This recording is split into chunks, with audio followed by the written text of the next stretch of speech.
এখন শুনবেন সংবাদ শিরোনাম। শুক্রবার জুলাই সনদে সই করবে সব দলই, আশা ঐক্যমত্য কমিশনের। ফেব্রুয়ারিতে উৎসবমুখর পরিবেশে নির্বাচন আয়োজনের সব পদক্ষেপ নেবে সরকার, বললেন প্রধান উপদেষ্টা।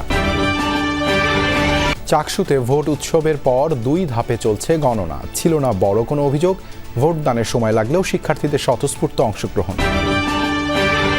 মিরপুরের পোড়া কেমিক্যাল গুদাম থেকে ছড়াচ্ছে তেজস্ক্রিয়তা, আশেপাশের এলাকায় কাউকে না থাকার পরামর্শ। সীমান্ত এলাকায় পাক আফগান সংঘর্ষে 20 তালেবান সদস্য নিহত, কাবুলে ইসলামাবাদের রকেট হামলা, যুদ্ধবিরতির প্রস্তাব আফগানিস্তানের। প্রায় 3 মাস পর ট্রাইব্যুনালে একসাথে হাজির করা হলো সাবেক মন্ত্রী, এমপি সহ 45 আওয়ামী নেতাকে। দ্রুত তদন্ত শেষ করে প্রতিবেদন দেওয়ার আশা।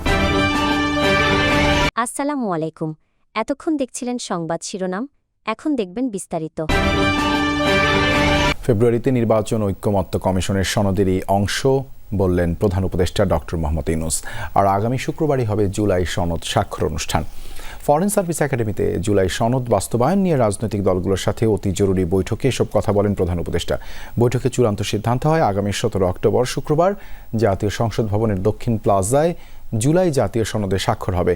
প্রধান উপদেষ্টা আবার স্পষ্ট করেন, আগামী ফেব্রুয়ারিতেই হবে জাতীয় নির্বাচন, আর এটা জুলাই সনদেরই অংশ। উৎসবমুখর নির্বাচনের প্রতিশ্রুতিও দেন তিনি। সন্তোষজনকভাবে সবাই মিলে জুলাই সনদে কাজ সমাপ্তি আনায় রাজনৈতিক দল ও ঐক্যমত্য কমিশনকে ধন্যবাদ জানান তিনি। বলেন, এই কাজ শুধু বাংলাদেশে নয়, পৃথিবীর রাজনৈতিক ইতিহাসে উল্লেখযোগ্য হয়ে থাকবে। যে অসম্ভব কাজ আপনারা করলেন, এটা যুগ যুগান্ত ধরে স্মরণীয় হয়ে থাকবে আমাদের ইতিহাসে। যে বলে যে স্বর্ণাক্ষরে লেখা থাকবে, এটা হলো স্বর্ণাক্ষরে লেখা থাকার দিন। ফেব্রুয়ারি মাসে নির্বাচন হবেই। এটা এই যে ঐক্যমত্য কমিশনের যে সনদ, এটা সনদেরই অংশ। এখন এটার সঙ্গে এটা জড়িত।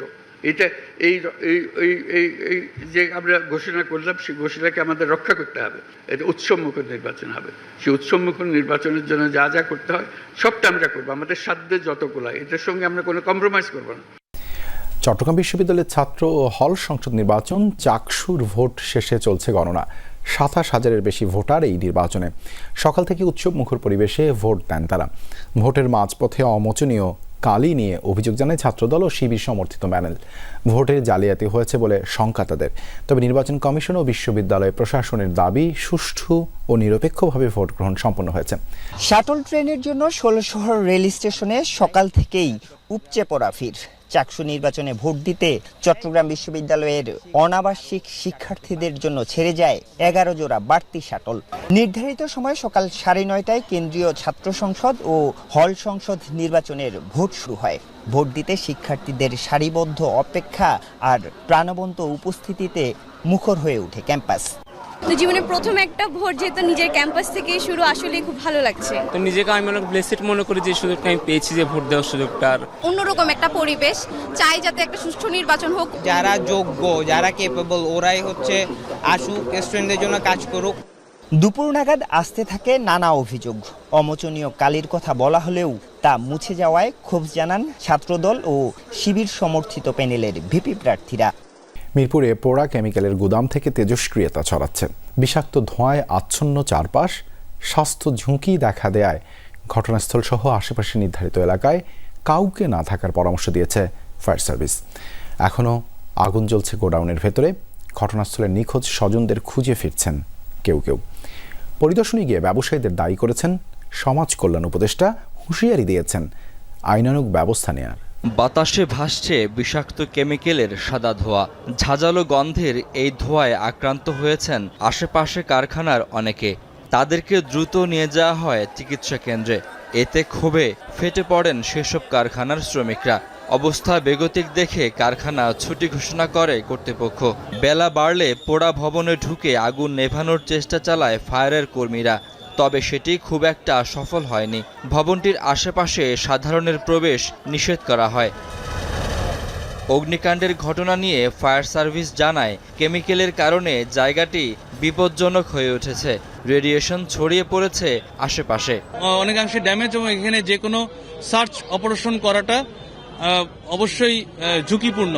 এর সার্চ অপারেশন চালানোর জন্য আরো সময় লাগবে এবং আমাদের হয়তো আরো 36 ঘন্টা কি আরো 72 ঘন্টাও আমাদের ওয়েট করা লাগতে পারে।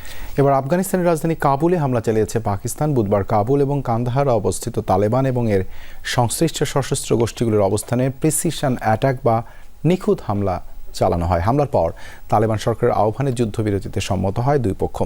এর আগে সীমান্ত এলাকায় দুই পক্ষের মধ্যে ব্যাপক লড়াই হয়। অভিযানে তালেবান এবং ফিতনা আল খারেজির অন্তত 20 সদস্য নিহত হওয়ার দাবি করেছে পাকিস্তান। সীমান্ত এলাকায় তালেবানের বিভিন্ন অবস্থান লক্ষ্য করে এভাবেই অভিযান চালায় পাকিস্তানি সামরিক বাহিনী। এতে ধ্বংস করা হয় অন্তত 6টি ট্যাঙ্ক এবং সাঁজোয়াজান। এর পাশাপাশি তালেবান সদস্যদের বিভিন্ন ক্যাম্পে চলে হামলা।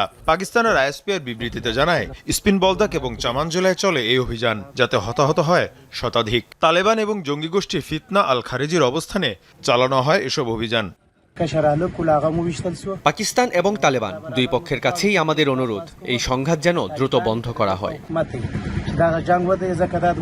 এর আগে অস্ত্রবিরতি চুক্তি লঙ্ঘন করে পাকিস্তানি সামরিক বাহিনীর অবস্থানে হামলা চালায় তালেবান যোদ্ধারা।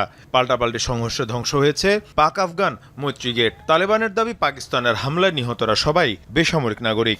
ওবায়দুল কাদের, আনিসুল হক, সালমান এফ রহমান সহ আওয়ামী লীগের শীর্ষ নেতাদের বিরুদ্ধে তদন্ত শেষ পর্যায়ে দ্রুতই প্রতিবেদন দাখিল করা হবে জানিয়েছেন আন্তর্জাতিক অপরাধ ট্রাইব্যুনালের চিফ প্রসিকিউটর।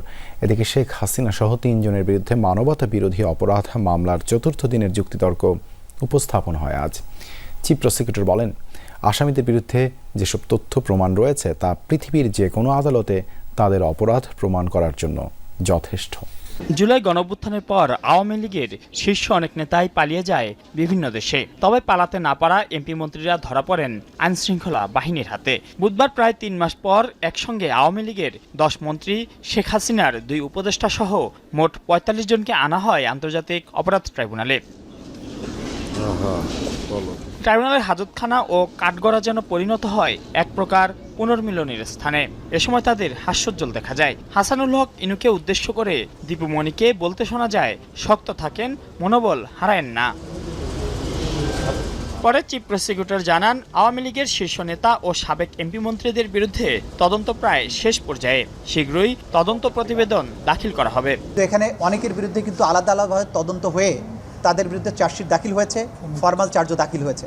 এরকম করে 2-3 জন করে গ্রুপ করে সবার বিরুদ্ধেই প্রায় তদন্ত রিপোর্ট সমাপ্তির দিকে আছে।